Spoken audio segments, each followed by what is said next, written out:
Hi there, we are back for another episode of Shadowbringers. In this episode we are doing the main scenario quest at the Crystarium at X 10.9, Y 8.4, and we have to talk to Catelys. In his garden, level 79 quest. Catelys looks at you with a concerned eye. Sweet, are you alright? I think a return to your sickbed might be in order. Or you might consider resting a while atop the watchtower next to the rookery. This damnable sky doesn't make for the most soothing scenery, but the Exarch often liked to stand there and feel the wind upon his face.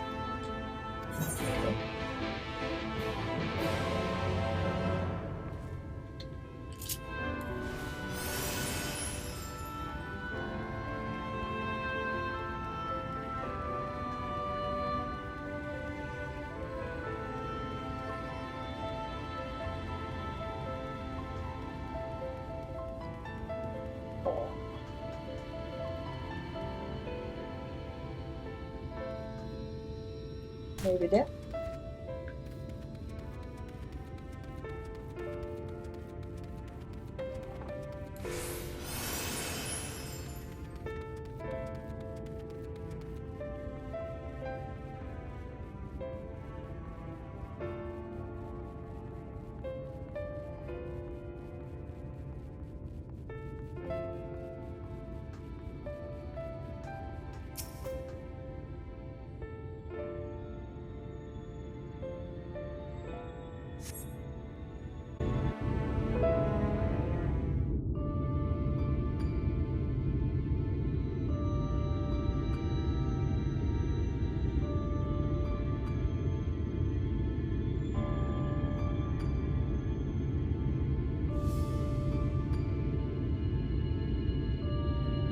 The people of this city have spirit, I'll give them that. They've not lost the will to fight.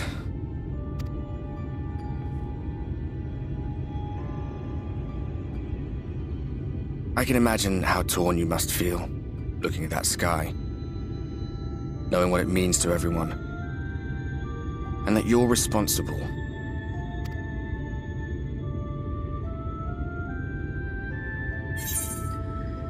The secrecy is worse. I'd rather people knew. I still can't believe it's coming from me. It's all such a mess.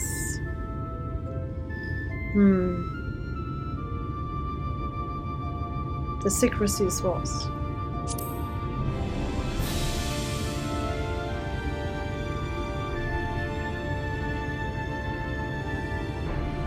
If you're thinking of coming clean, don't. It might make you feel better, but it would make things 100 times worse for them. They're better off not knowing.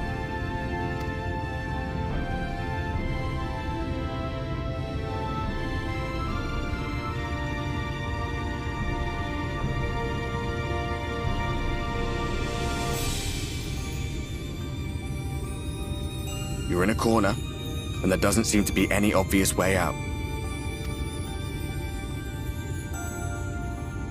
That doesn't mean it's over. However hopeless it seems, you haven't lost yet.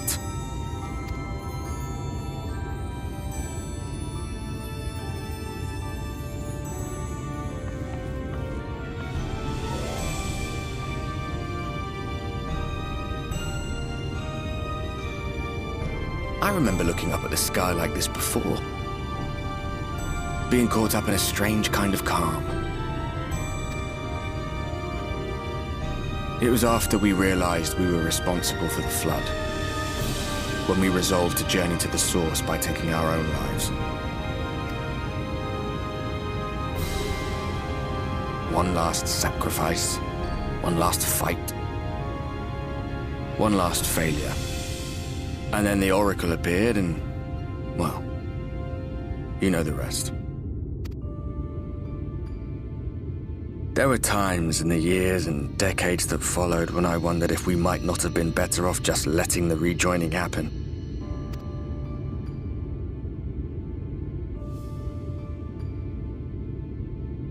That we'd made one last mistake. But seeing that giant Talos stir to life cured me of any doubts I still had. Always we took the burden of fighting upon ourselves. That's what heroes do, isn't it? So we never had the chance to see anything like that. Our people coming together as one.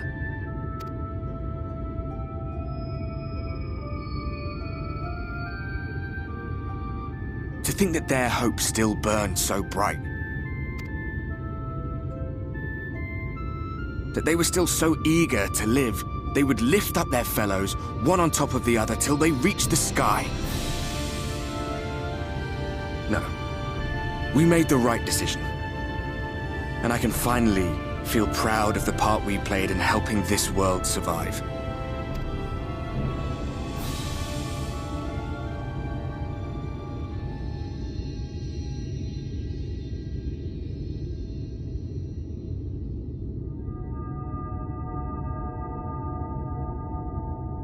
Well, come on then.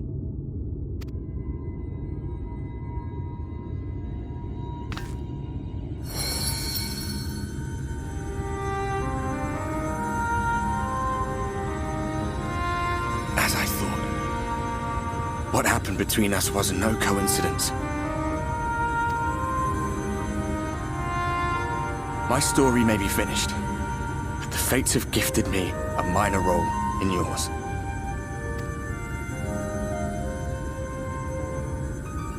I suspected as much the moment I realized you could hear me.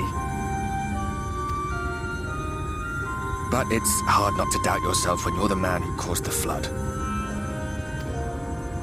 I was afraid to do anything more than watch for fear of making things even worse. But no longer. After all, the path I once walked is now yours to finish.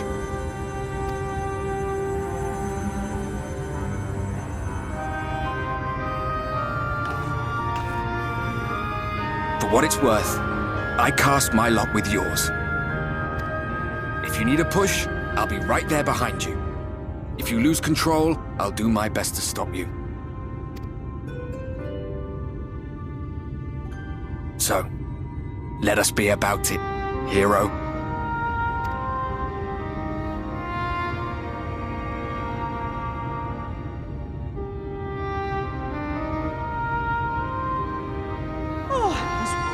You were up here all alone, brooding and fretting and wallowing in your woes. But look at you, grinning at nothing like a pollen-drunk pixie.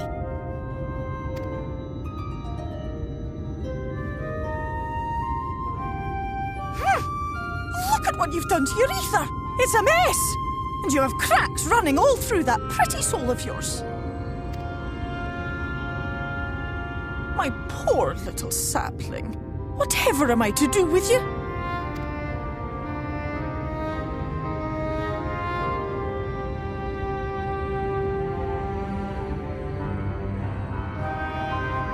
Shall I yield up my throne?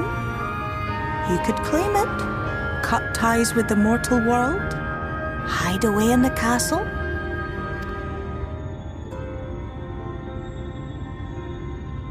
It won't fix the problem, but would it really matter? If any pesky heroes come calling with steel and magic, all of Eel Meg will rise up in your defense. My crown and scepter are yours, if you want them.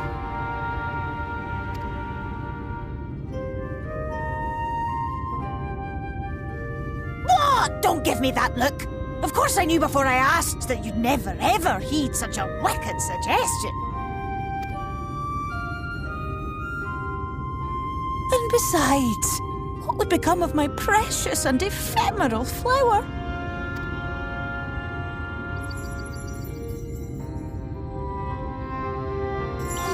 Dear beloved sapling, you are lost, confused, and have precious little time to gather your wits. Your kind is always so preoccupied with what lies ahead, and so we muddle your vision with fog and glamour. But such trickery is easy to see through. Stand very, very still. Think not of where you need to go, but where you are right now at this moment, at this time, in this place.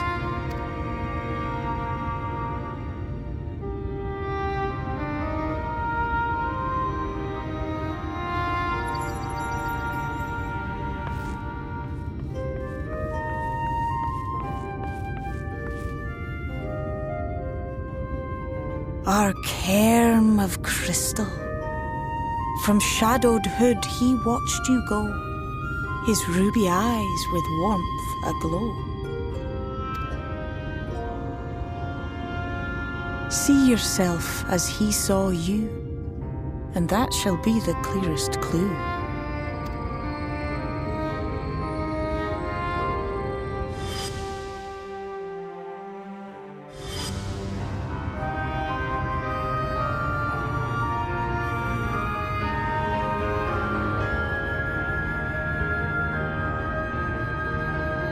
You stand in his garden, dear sapling.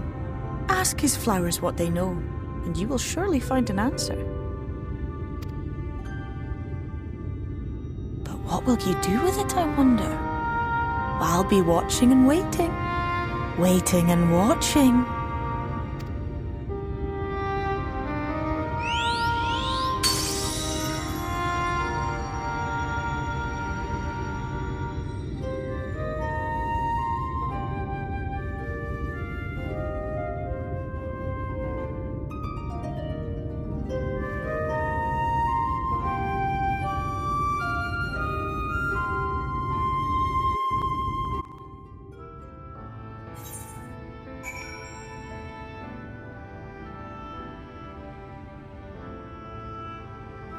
Gather information on the Crystal Exarch.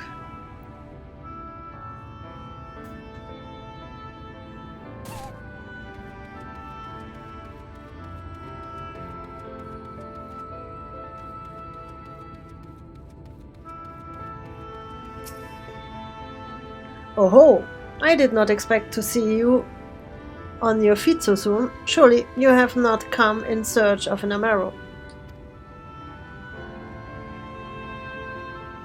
What do I know of the Crystal Exarch? I am happy to share, but I fear there will be no surprising revelations. As any in this city could tell you, he is a man of wisdom and compassion and many untold secrets. But none can doubt his generosity. When the Crystarium was being constructed, he even allowed folk to plunder the tower for resources. He has imposed no restriction upon us, but one. No one, except the Exarch, is permitted to dwell within the spire. Many seasons past, a comrade of mine was bold enough to ask the reason why. The Exarch merely smiled and said, because one day the Crystal Tower may vanish as suddenly as it arrived.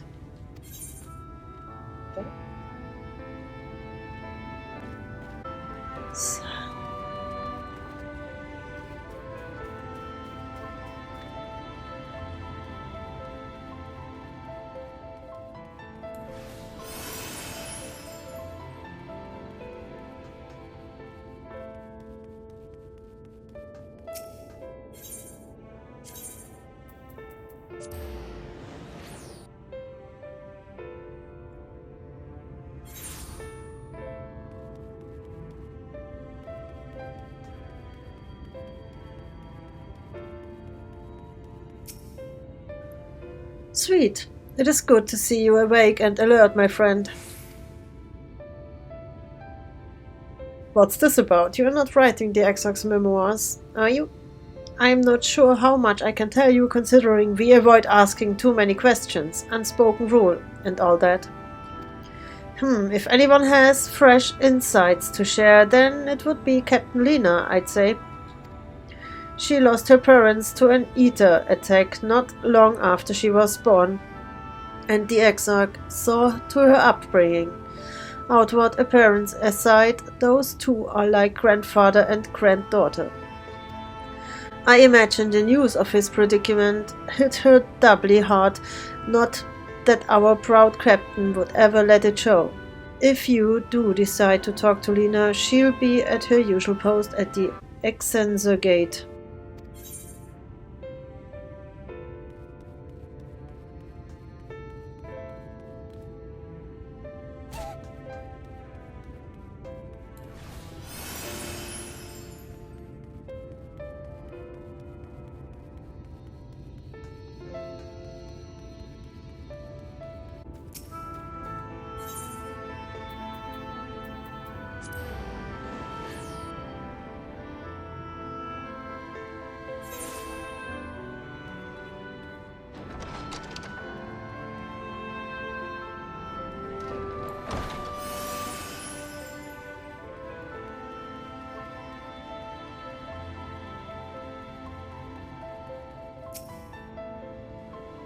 Oh, was there something else you needed?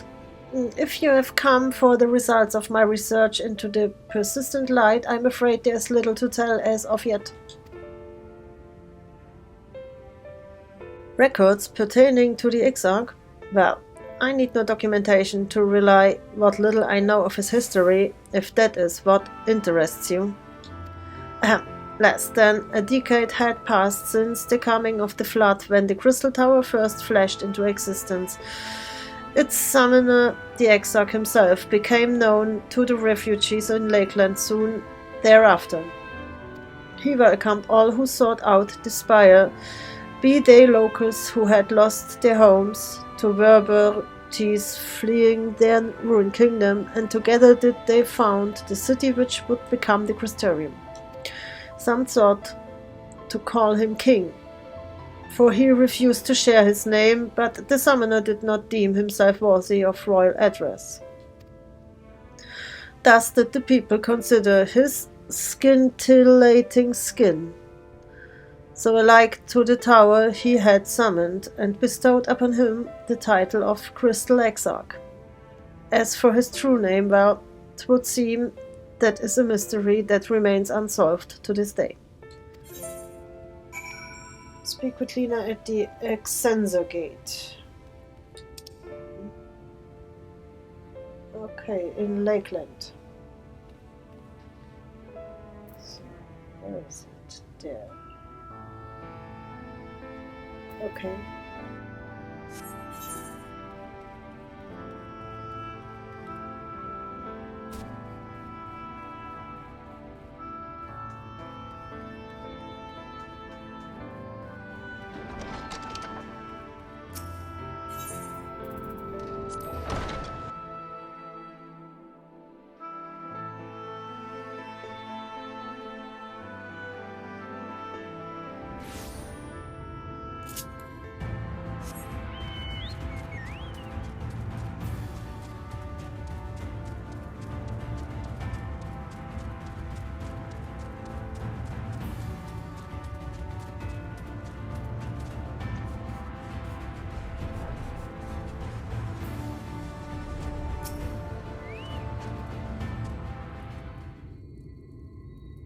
Sweet, I was not told you had awoken.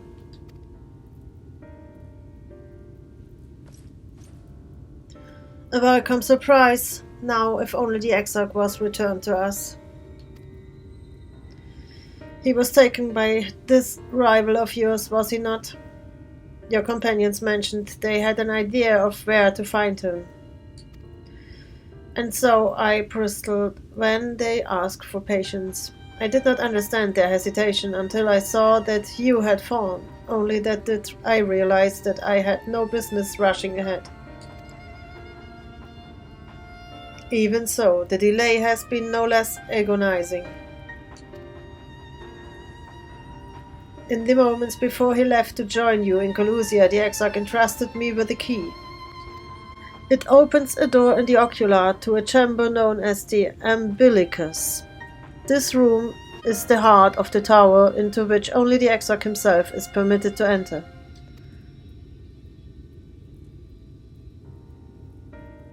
He bid me allow none into the tower once he had departed. Only in the event that an army of eaters descended upon the city was I to access the Umbilicus and awaken the defensive barrier. Never before had he left me with such instruction, but the battle with Warthri loomed near, and at the time I accepted the key without much thought. Since then, however, that moment is all that occupies my mind. When I recall the look upon his face, he knew that some terrible fate awaited him. Tell me, sweet, I need to know what he feared. What battle you and your companions are truly fighting.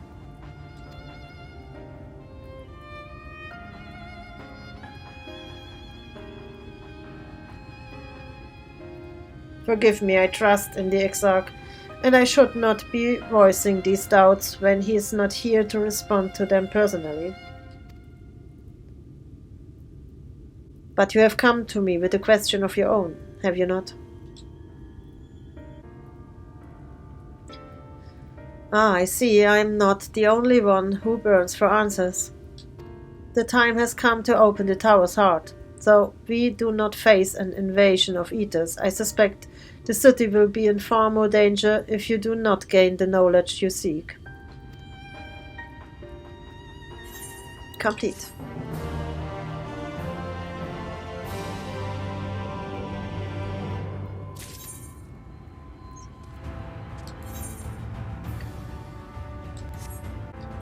That was it for now. Thank you for watching, and I will see you in the next episode. Bye bye.